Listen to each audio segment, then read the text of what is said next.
1, 2, 1, 2, 1, 2, 1, 2. Voilà, nos caps sur Bali s'achèvent.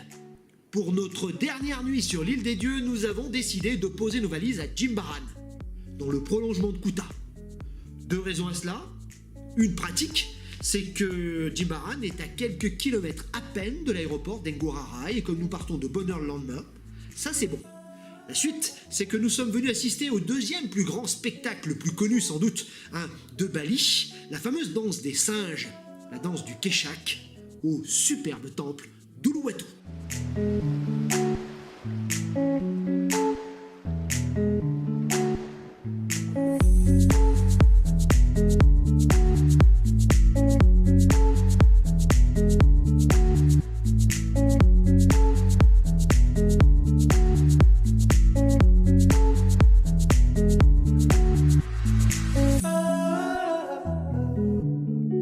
Question pratique, sachez que le temple d'Uluwatu est ouvert de 7h à 19h. Le matin de bonne heure, il n'y a quasiment personne et là vous pouvez vraiment profiter du temple pour vous tout seul. Sachez que il n'est pas extraordinaire ce temple, c'est pas le plus beau, il est le plus grand en importance après celui de Tanalot, c'est vrai, mais il n'a pas une beauté extraordinaire. Ici vous venez pour le cadre, pour le panorama. On est au bout du monde, on est au bout des falaises, au loin l'infini, c'est un environnement assez exceptionnel. Il faudra y revenir en soirée pour assister au spectacle à 18h. 100 000 roupies quand même, c'est pas donné. Et attention, ne vous attendez pas à être les seuls. C'est très couru, il y a énormément de monde, l'arène est quasiment remplie très très vite. Mais on ne regrette pas quand même d'avoir assisté à ce spectacle assez fabuleux. Attention, on vous aura averti, la danse des singes n'a pas lieu qu'à l'intérieur de l'arène. Elle a également lieu à l'extérieur du temple. Des centaines de singes ont pris possession de la forêt, c'est leur territoire, et ils attaquent mauvais. Alors c'est pas des morsures, mais ils sont voleurs, chapardeurs. Évitez d'avoir des objets de valeur, évitez d'avoir votre sac trop en vue, et évitez surtout de les nourrir, ça peut devenir assez vite dangereux. On a vu certains touristes partir sans une chaussure ou carrément sans les deux, aller courir après le singe après, quasiment impossible de récupérer ses affaires. On vous aura prévenu.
Pour la petite anecdote, sachez que tout a commencé en 1930 dans le petit village de Bona.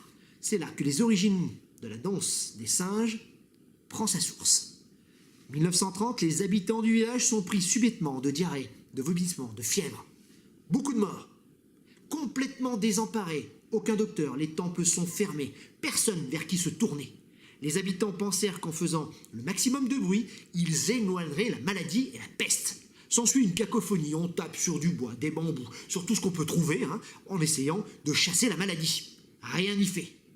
Jusqu'au jour où s'élève, on ne sait pas vraiment par qui, une chanson, une voix, telle une tempête au milieu de la mer.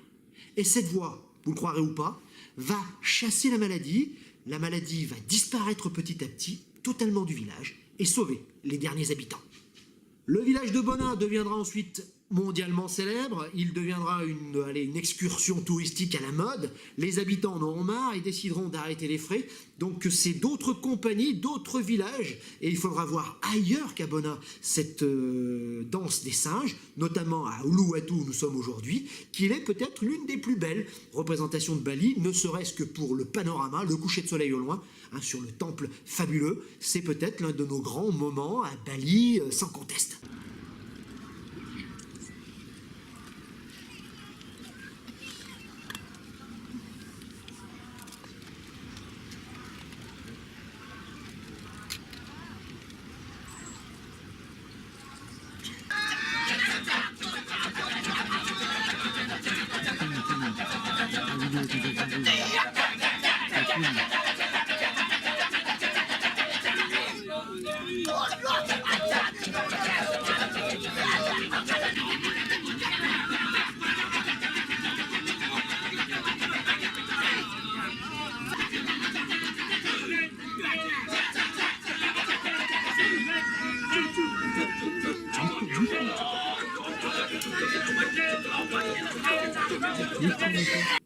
Ce spectacle relate l'un des épisodes les plus fameux de l'épopée légendaire hindouiste, le Ramayana. On y retrouve le héros Rama, au tout début de l'histoire, avec sa femme Sita. Ils filent le parfait amour jusqu'à ce que Ravana, le dieu des démons, décide par la ruse d'enlever Sita. Il l'emmène dans son château, etc. Et toute l'histoire raconte ensuite comment Rama, aidé de la vraie star du spectacle, le singe blanc Hanuman et l'armée des singes, comment ils vont réussir à d'abord combattre Ravana, battre l'armée des démons et récupérer la belle Sita.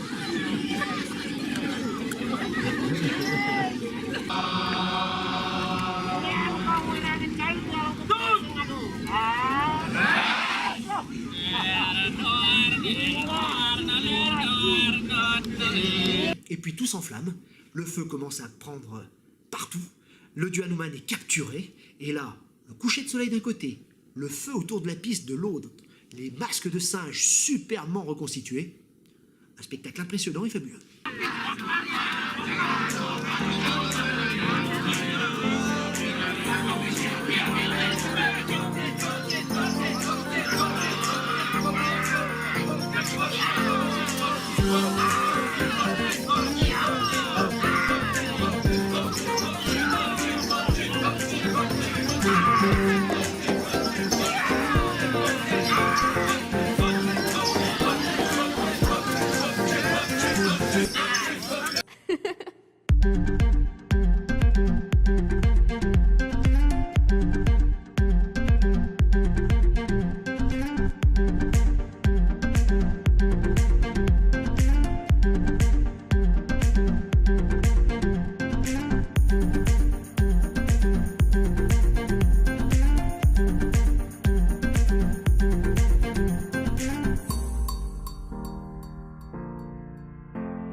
Voilà, notre cap sur Bali se termine ici, à Uluwatu, avec la danse du Kecak, la danse des singes.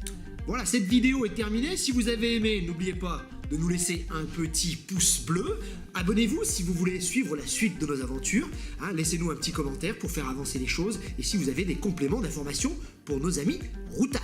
Sachez que l'aventure pour nous n'est pas terminée pour autant. La dernière vidéo de nos opus sur Bali nous mène à Singapour pour une escale de quelques heures dans l'après-midi à l'aller, pour une escale d'une soirée et d'une nuit au retour. On vous dit tout sur Singapour, comment passer quelques heures en escale sur cette ville assez étonnante et futuriste.